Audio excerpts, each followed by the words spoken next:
Let us begin by considering a notion that has slowly seeped into the very fabric of modern thinking, the idea that we must be kind to everyone, always, regardless of the circumstance. This idea is not just a casual piece of advice, but has become a cultural mandate, a rule of behavior that many have come to accept without question. Yet when we take a moment to pause and reflect, we might find that this simple, seemingly harmless axiom is more complex and more fraught with consequences than we initially thought. We live in a world where kindness is often paraded as the ultimate virtue. It is a trait that in most cases is to be practiced unconditionally, unceasingly, and without discernment. We are encouraged to be kind to the stranger on the street, to the colleague in the office, to the driver who cuts us off in traffic. We are to be kind to the person who has wronged us, kind to the one who fails to meet our expectations, kind to those who may never return the favor. But is this unqualified kindness really what the world needs? And more importantly, is it what we need? When we speak of kindness, we must first ask ourselves, what do we mean by kindness? Is it merely the act of being nice? Is it doing things for others, no matter their behavior or attitude toward us? If so, then we must ask whether this kind of kindness is truly helpful. For kindness, in this sense, can sometimes become an instrument of harm rather than healing. We confuse it with a sort of polite tolerance, an unwillingness to confront, and an eagerness to plead. But sometimes the kindest thing we can do for others is to not indulge their poor behavior, to stop offering a smile where a reprimand might be more beneficial, to stop offering help when what they truly need is the space to grow on their own or the firmness of a challenge. It is important to remember that not all kindness is created equal. Kindness is not a one-size-fits-all solution. It must be intelligent, aware of context, and tempered by wisdom. There is a time to be gentle, and there is a time to be firm. Sometimes, kindness means letting someone experience the consequences of their actions, not shielding them from the natural repercussions of their decisions. To shield them constantly, to coddle them with an endless well of leniency, may well stunt their growth. It is not kind to allow others to live in ignorance, or to let them avoid the challenges they must face in order to mature. There is no real kindness in telling someone that they are fine when they are not. There is no real kindness in pretending that someone's behavior is acceptable when it is clearly destructive. We must also understand that kindness, when mindlessly applied, can sometimes be a form of manipulation. This may sound extreme, but it is a reality we must confront. If we are kind to someone only because we wish to be liked or accepted, we are no longer being kind for the sake of the other person. We are being kind for our own comfort. We have become self-serving in our kindness. And this, I think, is one of the great dangers of this modern mantra of endless, indiscriminate kindness. We begin to put our own emotional needs above the actual needs of others. We become concerned with how we appear to the world, with how we project our own virtue, rather than focusing on the well-being and growth of the person before us. Moreover, when we practice this kind of mindless kindness, we often neglect the most important kind of kindness we can offer, the kindness of truth. There is a world of difference between being kind in a way that pleases others and being kind in a way that leads them toward what they truly need. Sometimes kindness is telling someone the difficult truth, even when it's uncomfortable. Sometimes it's not offering help when they want it, but instead offering the kind of resistance that will teach them something of greater value in the long run. The culture that insists we must always be kind to everyone may also be inadvertently promoting a sort of passivity, a lack of real engagement with the complexity of human relationships. To be constantly kind in the manner we've come to understand it is, in a sense, to avoid confrontation. It is to avoid the kind of meaningful conflict that forces us to grapple with ideas, values, and the very nature of our interactions with others. But conflict, though uncomfortable, is a necessary part of life. It is through conflict that we are often shaped and refined. It is through conflict that we grow. By avoiding it at all costs, we might be depriving ourselves and others of the opportunity for true transformation. Let us also remember that kindness in its proper form is not about pacifying others or keeping the peace at all costs.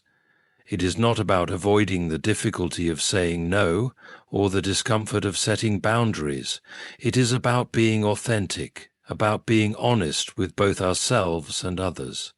Sometimes the most loving thing we can do for someone is to disappoint them, to say no, or to allow them to face the consequences of their action. It is not cruel, it is simply honest, and honesty, I would argue, is one of the highest forms of kindness we can offer. If we look at the example of great leaders, thinkers, and spiritual guides throughout history, we find that their kindness was never a matter of mindlessly giving in to the wishes of others. Instead, it was a deep, profound care for the well-being of others, rooted in a wisdom that was willing to engage with the complexities of human nature. It was not a kindness that sought to make others feel good at any cost. It was a kindness that sought to uplift, to challenge, and to help people grow into their full potential, even when that meant confronting them with uncomfortable truths or difficult lessons. Consider, for example, the way a good teacher might approach a student. The teacher does not simply give the student answers to make their life easier. The teacher challenges the student, pushes them beyond their comfort zone, and teaches them how to think for themselves. This is a form of kindness, a kindness that requires strength and courage on the part of both the teacher and the student. And yet, in our modern world, we often mistake this kind of tough love for cruelty, when in fact it is one of the truest forms of kindness. To stop being kind to everyone, then, is not to abandon kindness altogether. It is to reconsider the way we understand kindness. It is to realize that kindness is not about making everyone feel good all the time. It is about helping others and ourselves grow into the people we are meant to be. It is about engaging with the complexity of life, about knowing when to comfort and when to challenge, when to give and when to withhold, when to say yes and when to say no. It is about being wise enough to know that sometimes the kindest thing we can do is to stop being kind in the conventional sense and to offer something deeper, something more meaningful. And so, perhaps, the greatest kindness we can offer is not to mindlessly perpetuate this idea of being kind to everyone at all times. Perhaps it is to allow ourselves and others the space to struggle, to face difficulty, and to grow through it. Kindness, in its highest form, is not a simple, passive thing. It is an active, thoughtful engagement with the complexities of human life, an engagement that knows when to comfort, when to challenge, and when to stand back and allow the natural course of things to unfold. This is the kind of kindness that truly serves the good of others, and it is a kindness that is not afraid to be uncomfortable, to be inconvenient, and to be transformative. And so let us consider carefully how we approach kindness in our own lives. Let us not be so quick to offer a kind word or gesture simply because it is expected of us, but let us choose our moments of kindness with wisdom, discernment, and a genuine desire to help others grow. Let us remember that real kindness does not always look the way we expect it to, and sometimes the kindest thing we can do is to stop being kind in the way the world has taught us to be kind. Instead, Let us seek a deeper, more authentic kindness, one that is rooted in truth, love, and a willingness to engage with the complexities of life in all their fullness. The world often pulls us into the trap of oversimplification, presenting an idea like kindness as though it is an easy, straightforward rule, a kind of universal currency that can be spent in all situations without question.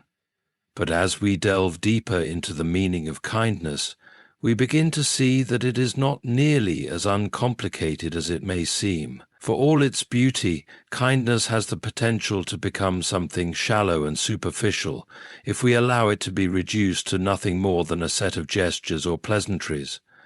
And the danger here lies not only in the failure to reach the full potential of kindness, but also in the harm that can result when kindness is mistaken for its opposite: indulgence, avoidance, and weakness. In this regard, kindness is often conflated with an absence of conflict. We come to believe that the truly kind person is one who never causes discomfort, never raises their voice, never challenges another's actions. But this is an illusion. True kindness can never be found in a place where discomfort is always avoided.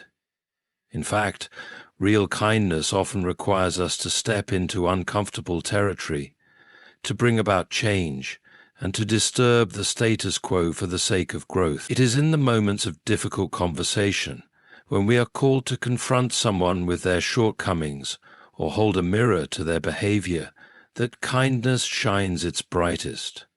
True kindness, therefore, is not defined by the absence of conflict, but by the willingness to engage with the tough issues that arise, even when it's easier to remain silent. Think for a moment about the many relationships in our lives, whether personal, professional, or casual. How often do we maintain these relationships with the mistaken belief that kindness requires us to always defer, to always agree, to always soften the blow of truth? How often do we shield others from facing consequences, protecting them from the discomfort of their own actions, because we want to spare them from the pain of confrontation? But real relationships, the ones that are lasting and transformative, cannot be built on such shaky ground. They are built on truth, honesty, and a willingness to walk together through the tough moments as much as the easy ones. The truth is that we cannot always be kind to everyone. We cannot give of ourselves endlessly without regard for the larger picture. This, of course, doesn't mean that we should abandon kindness altogether. Rather, it is an invitation to practice a deeper, more discerning kind of kindness, one that does not lead us into the trap of excessive self-sacrifice or the endless cycle of pleasing others. For there is a great danger in giving too much, in being so focused on the needs of others that we forget our own. This form of overextended kindness, while appearing selfless on the surface, often leads to resentment, exhaustion, and a slow-burning burnout. It also makes us blind to the fact that sometimes the kindest thing we can do is to say no, to set boundaries, or to walk away from situations that are unhealthy. It is not an easy thing to face the reality that kindness has limits. It is much more comfortable to cling to the idea that being kind means giving all we have, offering help even when it's unasked for, and doing everything in our power to make the world a little better by the force of our unflagging compassion. But there is a greater wisdom in realizing that kindness, in its highest form, is not about unthinking action. It is about wisdom and discernment, about knowing when to act and when to step back, when to offer a helping hand, and when to let someone stand on their own 2 feet. Moreover, kindness is not simply about being kind to others. It is also about being kind to ourselves. We cannot offer a true, authentic kindness to others if we are constantly depleting ourselves in the process. How often do we give of ourselves so freely, thinking that it's the right thing to do, only to find that we have neglected our own needs in the process? The truth is that we cannot pour from an empty cup. True kindness requires us to take care of ourselves first, to replenish our own reserves, and to ensure that we have the energy, the emotional strength, and the mental clarity necessary to be genuinely present for others. And this is perhaps the most important aspect of the conversation. Kindness must come from a place of health, from a place of strength. If we find ourselves consistently overextending our kindness, constantly offering it to others without thought or regard for our own well-being, we are not acting in true kindness. We are acting out of a sense of obligation, guilt, or fear. We may be acting to secure approval, to avoid conflict, or to be liked, but we are not truly offering kindness. We are offering a kind of false self-sacrifice that ultimately serves no one. If kindness is truly to be a virtue, it must be practiced with wisdom. It must be a choice, not a reflex, and it must take into account the true needs of others, not just the surface needs that we may mistakenly perceive, but the deeper needs that sometimes require us to step back, to challenge, or even to withhold help in order for someone to learn or grow. It must be an act of true care for another person's development, not an act of mere comfort. Consider the gardener who tends to a plant. The gardener does not simply shower the plant with water all the time, regardless of its needs. No, the gardener knows that a plant requires both care and restraint. Too much water, too much sun, too little air or too little attention can harm it. Similarly, when we act with true kindness, we must apply the right amount of care, the right balance of attention, and the right timing. Sometimes the kindest act is not to immediately rush to someone's aid, but to allow them to struggle, to learn, to stretch themselves, even if it is painful to watch.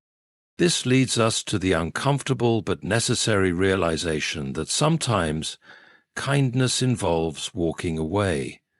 It involves knowing when to disengage, to set boundaries, and to preserve our own integrity and health. It means letting others face the consequences of their actions, not because we are callous or uncaring, but because we understand that true kindness requires the strength to let others grow through their challenges, rather than constantly rescuing them from the difficulties that might ultimately teach them the most. So, in light of this, I would urge you to reconsider the popular notion that we must always be kind, always be generous, always be compassionate, no matter the cost. We must ask ourselves whether this unqualified kindness truly serves us, and whether it truly serves those we are trying to help. Kindness, when mindlessly offered, becomes a trap that leaves us depleted, resentful, and ultimately ineffective. But when practiced with wisdom, with discernment, and with the courage to sometimes withhold, it becomes a powerful force for good, capable of changing lives, of healing, and of fostering true growth. To stop being kind to everyone is not to reject kindness. It is to embrace a deeper, more authentic kind of kindness. It is to acknowledge that kindness is not just about making others feel good or avoiding discomfort. It is about making choices that are ultimately in the best interest of both others and ourselves. It is about knowing when to be gentle and when to be firm, when to act and when to step back. It is about offering the kind of care that encourages growth rather than stifling it. In this way, we honor the true power of kindness and its ability to bring about real, lasting change. The idea that we must always be kind to everyone, regardless of the situation or their behavior, is not only an oversimplification, but a potential disservice to both ourselves and others. Kindness, when applied mindlessly, loses its true power. It becomes a hollow gesture, one that fails to address the complexities of human growth and the challenges we all must face. True kindness is not about constant pleasantries or avoiding discomfort. It is about knowing when to give, when to hold back, and when to confront the difficult truths that lead to real transformation. The most profound kindness we can offer is not the kind that keeps everyone happy in the moment, but the kind that fosters growth, teaches resilience, and builds strength. It is the kindness that, at times, says no when necessary, the kindness that holds others accountable, and the kindness that allows them to experience the consequences of their choices. It is a kindness that starts with wisdom, and one that is rooted in the belief that growth, though often uncomfortable, is the truest form of care we can offer. So, let us be brave enough to stop being kind to everyone in the way the world expects us to be. Let us redefine kindness as a thoughtful, discerning, and transformative force, one that seeks not only to soothe but to challenge, not only to give but to teach. The world does not need more superficial kindness. It needs a deeper, truer kindness, one that has the courage to disrupt, to confront, and to ultimately help others become who they are truly meant to be. This is the kind of kindness that will change lives. This is the kind of kindness that will change the world.